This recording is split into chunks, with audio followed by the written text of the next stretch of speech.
So ఇప్పుడు మనం business process అంతా చేస్తున్నాం. బిజినెస్ ప్రాసెస్ చేస్తున్నప్పుడు అందరికీ ఫైన్. ట్రాన్స్పోర్ట్ రిక్వెస్ట్ నెంబర్స్ చేసేవండి అందరం కూడా. ఈ కన్ఫిగరేషన్ అంతా చేస్తున్నాం. మీరు బేసిస్ కన్సల్టెంట్కి ప్రాజెక్ట్ అంతా కంప్లీట్ అయిపోయాక కన్ఫిగరేషన్ మీరంతా కన్ఫిగరేషన్ కంప్లీట్ అయిపోద్ది. డెవలప్మెంట్ సర్వర్లో మీరు అందరూ చేస్తారు. Finance consultant, MM consultant, PP all modules consultant చేస్తారు. యూజర్స్ ఈక్వెంట్ గ్యాదరింగ్ ఇచ్చిందని మనం ఫుల్ఫిల్గా కన్ఫిగరేషన్ చేస్తున్నప్పుడు ఈ excel sheet basis consultant forward చేసినప్పుడు చూస్తాడండి. Out of maybe FICO or simple finance maybe 200 configuration point ఉంటుంది. అప్రాక్సిమేట్లీ 200 ఉంటాయండి. ఒక 10 or 15 పాయింట్స్లో డిస్క్రిప్షన్ రాంగ్లీ ఎంటర్ చేస్తారండి. డిస్క్రిప్షన్ రాంగ్లీ ఉంటారని పాయింట్అవుట్ చేస్తాడు బేసిస్ కన్సల్టెంట్. వెంటనే రిటర్న్ చేస్తాడు మనకి చేంజ్ చేయమని. బేసిస్ కన్సల్టెంట్ రిటర్న్ చేసిన చేంజ్ చేయమంటే మనం ఎక్సెల్ షీట్లో చేంజ్ చేస్తాం. మరి సిస్టంలో ఎక్కడ చేంజ్ చేస్తారు సార్? మాట్లాడండి ఎవరొకళ్ళు. సిస్టంలో ఎక్కడ చేంజ్ చేస్తారు? Development sir. డెవలప్మెంట్ మనం చేసేదే డెవలప్మెంట్ సర్వర్ కదా. ఇప్పుడు ఎక్సెల్ షీట్ బేసిస్ కన్సల్టెంట్ మనకి ఇచ్చినప్పుడు డిస్క్రిప్షన్ ఎక్సెల్ షీట్లో అయితే మార్చేస్తారు. మరి సిస్టంలో మార్చడం ఎలాగండి? ఎలా మార్చాలి? టెక్నిక్ ఉంటుంది కదా సర్వర్లో. ప్రొడక్షన్ సర్వర్లో మీరు ఎవరు ఎంటర్ అవ్వకూడదు 9 months వరకు. మీరు ఇప్పుడు డెవలప్మెంట్లో చేస్తున్నారు. ఇప్పుడు అవుట్ ఆఫ్ 100 కన్ఫిగరేషన్ పాయింట్లకి మేబీ ఒక 10 or 15 డెఫినెట్లీ ఉంటుందండి. రాంగ్లీ ఫంక్షనల్ ఏరియా ఫంక్షన్ నుంచి ఏరియా ఇవ్వకపోవటం. బేసిస్ కన్సల్టెంట్ అన్నీ కూడా ట్రేస్ చేస్తారండి 1 by 1.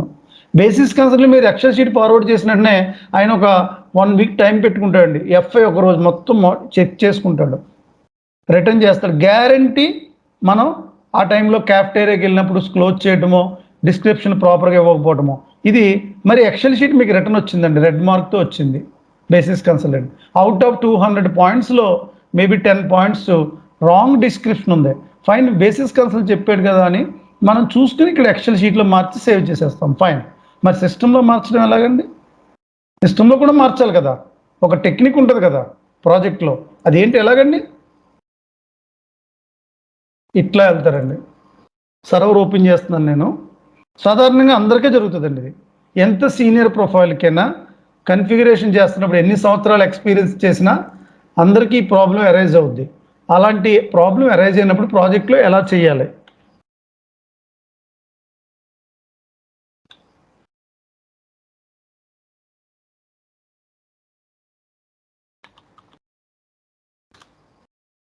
సో ఎక్కడికి వెళ్తామండి మనం? ఒక డిస్క్రిప్షన్ రాంగ్ అని తెలిసింది మనకి, ఒక 10 రాంగ్, ఒకటి రాంగ్ అని తెలిసింది నాకు. ఎలా చేయాలి?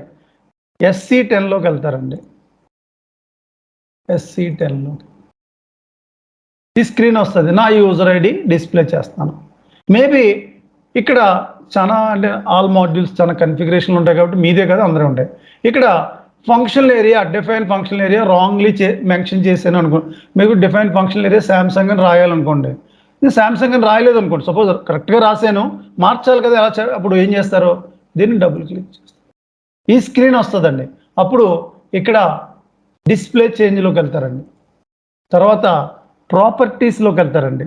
ఇక్కడ define functional area Samsung save చేస్తారండి. సేవ్ అవుతుంది. బ్యాక్ వస్తున్నానండి. చూడండి ఇక్కడ సేవ్ అయింది. ఇక్కడ అయిందండి. అర్థమైందా సార్? అలా ఒక 10 పాయింట్స్ గ్యారెంటీ ఉంటాయండి ప్రాజెక్ట్లో. మీరు లైవ్ ప్రాజెక్ట్లో ఉన్నప్పుడు డిస్క్రిప్షన్ రాంగ్లీ మెన్షన్ చేస్తారు, ఎక్సెల్ షీట్లో మార్చేస్తారు. మరి సిస్టంలో మార్చడం ఎలాగా? SC10లోకి వచ్చి డిస్ప్లేలోకి వెళ్ళి ఏ ఎక్సెల్ షీట్ ఉంటుంది కదా రెడ్ మార్క్, చెక్ చేసుకుంటారు ఏది మార్చాలి. సపోజ్ ఇది మార్చాలి. తర్వాత చేంజ్ డిస్ప్లే, తర్వాత ప్రాపర్టీస్, ఇక్కడ డిస్క్రిప్షన్ మార్చాలండి. సిస్టంలో ఒక ఇంపార్టెంట్ పాయింట్, మనం ప్రాజెక్ట్ అంతా చేస్తున్నామండి. డెవలప్మెంట్ సర్వర్లో చేస్తున్నాం. either 4 servers or 3 servers. Sandbox, development, quality, production. either 3 servers మనకి డెవలప్మెంట్, క్వాలిటీ, ప్రొడక్షన్. డెవలప్మెంట్లో కన్ఫిగరేషన్ అంతా చేస్తున్నామండి. డెవలప్మెంట్లో కన్ఫిగరేషన్ ఎప్పుడు చేస్తామండి మనం శ్రీధర్ గారు?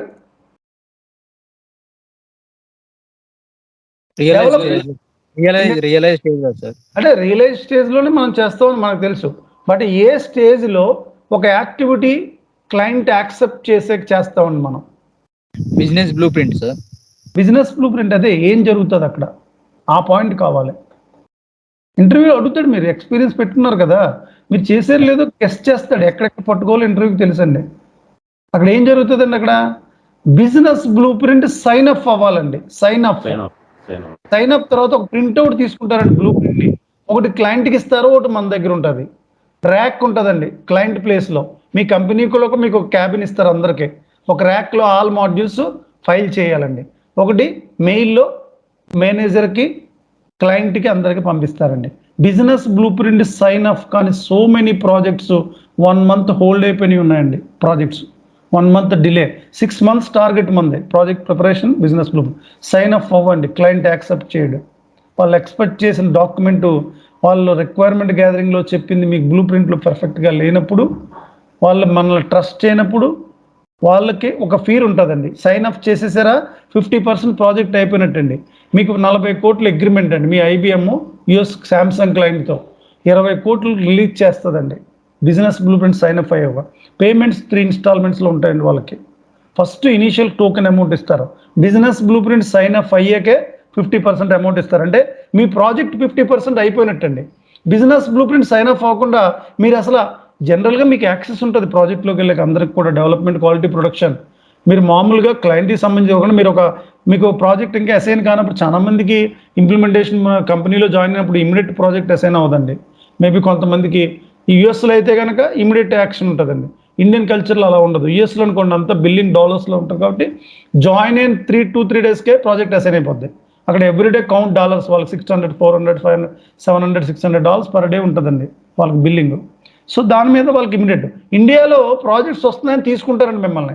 తీసుకుని ఐబిఎం, యాక్సెంచర్, క్యాప్జెమినీ లాంటి పెద్ద పెద్ద బిల్డింగ్స్లో ఒక ఫ్లోర్లో పెడతారండి. మీకు ఒక రిసోర్స్ మేనేజర్ ఉంటాడు, ఒక సిస్టమ్ యాక్సెస్ ఇస్తారు, డాక్యుమెంటేషన్ ఉంటుంది, చదువుకుంటూ ఉంటారు, క్యాఫ్టేరియాకి వెళ్తారు. ఎవ్రీ మంత్ శాలరీ పడిపోద్ది. మేబీ కొంతమందికి 15 days లెసన్ అవ్వచ్చు, కొంతమందికి ప్రాజెక్ట్స్ వస్తాయని తీసుకుని ఉంచుకోవచ్చండి. మీ అందరిని ఏమంటారంటే పూల్ అంటారండి. పూల్ కానీ బెంచ్లో పెడతారండి. ట్యాగ్ వేస్తారు, tag IBM, Accenture, Capgemini tag వేసారంటేనే మీకు మీ రెజ్యూమ్ తీస్తారండి, తీసి క్లయింట్కి ఇస్తారు. మీకు implementation project Samsung client, US client, మీరు క్యాప్జెమినీలో ఎక్కడ ఉన్నారు, యాక్సెంచర్లో. అప్పుడు క్లయింట్ ఒకసారి మిమ్మల్ని చెక్ చేస్తాడు. మళ్ళీ క్లయింట్ ఇంటర్వ్యూ అంటారండి. అక్కడ ఏం ఉండదండి, మిమ్మల్ని 100% లోపలికి వెళ్ళిపోయారంటే మీ జాబ్ వచ్చేసినట్టు. లోపలికి వెళ్ళి క్లయింట్ చెక్ చేసుకున్నాడు క్యాండిడేట్కి ఏం వచ్చు, పర్సన్కి ఏం వచ్చు అని చూసుకున్నాక ట్యాగ్ వేస్తారండి. అప్పుడు ప్రాజెక్ట్ అసైన్ అవుద్ది, క్రెడెన్షియల్స్ వస్తాయి. క్లయింట్ క్రెడెన్షియల్స్ ఇస్తారు, అంటే శాంసంగ్ క్లయింట్ క్రెడెన్షియల్స్ ఇస్తారు మీకు. అట్లా ప్రాజెక్ట్స్ అసైన్ అవుతాయి. కొన్నిసార్లు ప్రాజెక్ట్లో లో శాలరీలో ఉన్న వాళ్ళు పూల్లో పెడతారండి. అంటే కొన్ని ప్రాజెక్ట్స్ వస్తాయని 300, 400 కన్సల్టెంట్ తీసుకుని ఒక ఫ్లోర్లో పెడతారండి. బెంచ్ అంటారు దాన్ని. ట్యాగ్ ఎప్పుడైతే వేసారో ట్యాగ్ క్రెడెన్షియల్స్ వస్తాయి, క్లయింట్ క్రెడెన్షియల్స్. క్లయింట్ రెజ్యూమ్ జస్ట్గా మీతో క్లయింట్తో మాట్లాడతాడు మీతోని. అక్కడ ఏంటంటే జనరల్గా అడుగుతాడు మీకు ఏమొచ్చు, ఇంప్లిమెంటేషన్ చేయగలరా, ఇది 2021 వెర్షను, అక్కడ ఓకే. అలా ప్రాజెక్ట్లో business blue print sign up అయ్యాకే మీరు కన్ఫిగరేషన్ స్టార్ట్ చేస్తారండి. 2, business blue print sign up అయిపోయాక కన్ఫిగరేషన్ చేసాక డెవలప్మెంట్ సర్వర్లో ఒక మీటింగ్ అరేంజ్ చేస్తారండి. డెవలప్మెంట్ సర్వర్లో కన్ఫిగరేషన్ అయిపోయినట్టునే. ఎప్పుడు పడితే అప్పుడు కన్ఫిగరేషన్ని క్లయింట్ మార్చడానికి లేదు, మనకి అథారిటీస్ ఉండవండి. ఎప్పుడైతే క్వాలిటీకి వెళ్ళక ముందే ప్రీ చెక్ చేసుకుంటాడండి. ప్రాజెక్ట్ మేనేజర్ చెక్ చేస్తాడు, మీటింగ్ అరేంజ్ చేసి క్లయింట్తో ఏ ఇష్యూస్ అన్నా ఉన్నాయా, ఎవ్రీథింగ్ ఈజ్ ఫైన్, ప్రాసెస్లన్నీ ఓకేనా. అప్పుడే క్వాలిటీకి వెళ్ళిపోయి ఎవ్వరికి అథారిటీస్ ఉండవండి. Quality is nothing but production is nothing but live data. Development సర్వర్లో ఉండగానే మీరు ఏదైనా చేయొచ్చు, క్లయింట్ ఏదైనా మార్చొచ్చు. బ్లూ ప్రింట్ సైన్ అప్ అయ్యాక కూడా కన్ఫిగరేషన్ మనం సైన్ అప్ అయ్యాక కూడా ఛాన్సెస్ చాలా తక్కువ ఉంటాయండి మార్చడానికి ప్రాసెస్ని. సైన్ అప్ అయిపోయిందంటేనే యాక్సెప్ట్ చేసినట్టు. Blue print is nothing but configuration document. అదే డెవలప్మెంట్ సర్వర్లో చేసాక క్వాలిటీకి వెళ్ళి ముందు ఒకసారి క్లయింట్తో చెక్ చేస్తారు. ఎందుకంటే సమ్టైమ్స్ మిడ్లో మళ్ళీ ఏమైనా చేంజెస్ క్లయింట్ ఎక్స్పెక్ట్ చేయొచ్చు. అందుకే ఒకసారి క్వాలిటీలోకి ఎప్పుడు వైపు లోపలికి వెళ్ళిపోయి క్వాలిటీకి అసలు ఎవరికి మార్చడానికి అథారిటీస్, ఈవెన్ ప్రాజెక్ట్ మేనేజర్ కూడా ఉండవండి. ఎప్పుడు పడితే అప్పుడు మార్చడానికి సర్వర్స్ మొత్తం కొలాప్స్ అయిపోతాయి. అక్కడికి క్వాలిటీలో ఉండగానే, డెవలప్మెంట్లో ఉండగానే బ్యాకప్ పెట్టేస్తాడు క్లయింట్, బేసిస్ కన్సల్టెంట్. ఇలాంటి ప్రాబ్లమ్స్ వస్తాయని బ్యాకప్ పెట్టి ఉంచుతాడు కన్ఫిగరేషన్ అంతా కూడా. సో అలా ప్రాజెక్ట్స్ ఉంటాయండి. ఇప్పుడు మనం ఎంటర్ప్రైజ్ స్ట్రక్చర్ అంతా చేస్తున్నామండి. ఈ ఎంటర్ప్రైజ్ స్ట్రక్చర్ ఎక్కడ స్టోర్ అయి ఉంటుందండి ప్రాజెక్ట్లో? Anybody else? ఉదయ్ గారు. టేబుల్స్ లో సార్, టేబుల్స్ లో కన్ఫిగరేషన్ అంతా టేబుల్స్ లో. ఎంటర్ప్రైజ్ స్ట్రక్చర్ ఎక్కడ స్టోర్ అయి ఉంటుందని అడిగానండి. కన్ఫిగరేషన్ స్టోర్ అయి ఉంటుంది టేబుల్స్ లెవెల్లో, అందరికీ తెలుసు. నేను అడిగింది ఎంటర్ప్రైజ్ స్ట్రక్చర్ ఏ ప్లేస్లో స్టోర్ అయి ఉంటుంది, ఏ ట్రాన్సాక్షన్ కోడ్లో స్టోర్ అయి ఉంటుంది?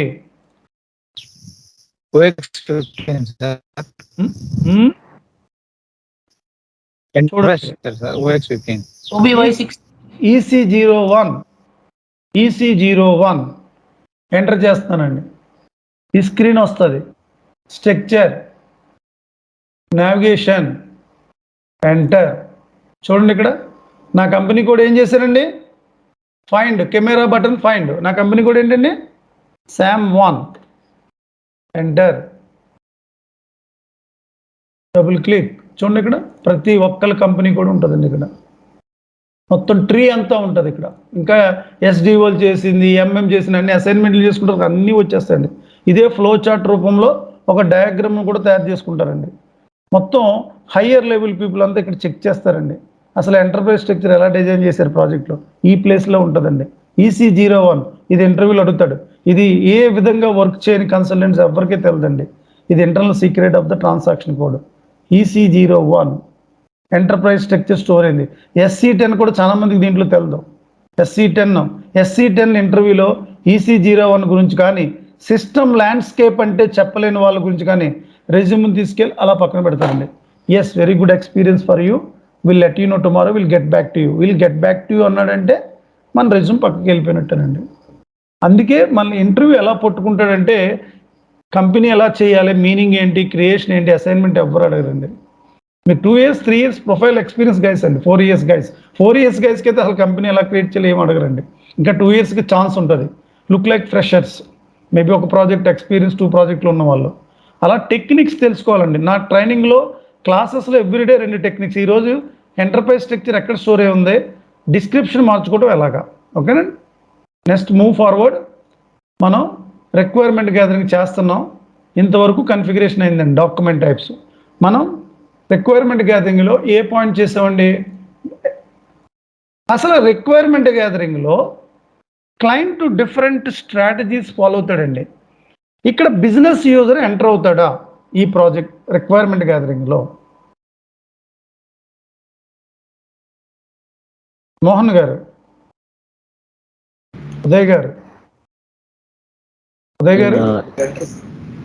మాట్లాడండి. అసలు who is the business user? Business user is the person who knows everything, sir. The ఏంటండి? person who knows end to end, the person who knows the entire thing. Person who knows entire product process, Yeah. financial process. Yes, exactly. That is one. User don't know entire business process. Person knows entire business process, in and out.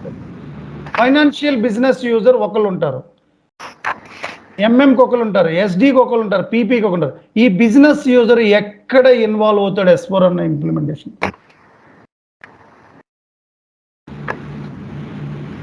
Teja గారు, ఎక్కడ involve అవుతాడు business user? ఫస్ట్లో చెప్పాను మీకు. Project preparation, sir. First preparation stage లో he will enter. Project preparation లో business user రాడండి. Can I tell, sir? Sir, can I tell, sir? Business user ఏ స్టేజ్ లో ఇన్వాల్వ్ అవుతాడు? Deployment stage. డిప్లాయ్మెంట్ లో ఎక్కడ యూజ్ అవుతాడు? స్టాండర్డ్ కాన్ఫిగరేషన్ ఎక్స్ప్లెయిన్ చేసేదానికి. స్టాండర్డ్ కాన్ఫిగరేషన్ ఎక్స్ప్లెయిన్ చేయడానికి sir. What is the standard configuration? అవన్నీ ఇంటర్వ్యూలో చెప్తూ ఉంటే వెంటనే 1 by 1 అడుగుతూ ఉంటాడు. స్టాండర్డ్ కన్ఫిగరేషన్ అంటే ఏంటి? మనం టు బి డాక్యుమెంట్ నుంచి క్యాప్చర్ కాన్ఫిగరేషన్స్ అన్ని ఎస్ఏపీలో మ్యాప్ చేయడానికి స్టాండర్డ్ కాన్ఫిగరేషన్ ఉంటుంది. Configuration standard okay. Standard configuration వేరు, మనం చేస్తున్న కస్టమైజ్డ్ కన్ఫిగరేషన్ వేరు. కరెక్ట్? మనం చేస్తుంది ఏంటంటే ఇప్పుడు ఆ పాయింట్ ఎవరికి ఇంకా రాలేదు, అర్థం అవ్వలేదు. ఒక 1.5 monthలో మనం జాబ్కి వెళ్తాం. మనం చేస్తుంది ఏంటంటే ఇప్పుడు కన్ఫిగరేషన్. GL account sir. ఏంటండి? GL account sir. GL account okay sir. మనం ఇప్పుడు చేస్తున్న కన్ఫిగరేషన్ ఏమంటారు? స్టాండర్డ్ కన్ఫిగరేషన్ కాదు sir, customized configuration. Client requirement బట్టి కన్ఫిగరేషన్ చేస్తున్నారు. స్టాండర్డ్ కన్ఫిగరేషన్ అంటే స్టాండర్డ్ కంపెనీ కోడ్తో ఉన్న కన్ఫిగరేషన్. అర్థమైందా సార్? కస్టమైజ్డ్ కన్ఫిగరేషన్ మనం చేస్తుందంతా కూడా. కన్ఫిగరేషన్ ఎన్ని రకాలు ఉంటుందండి ప్రాజెక్ట్ ప్లేస్లో?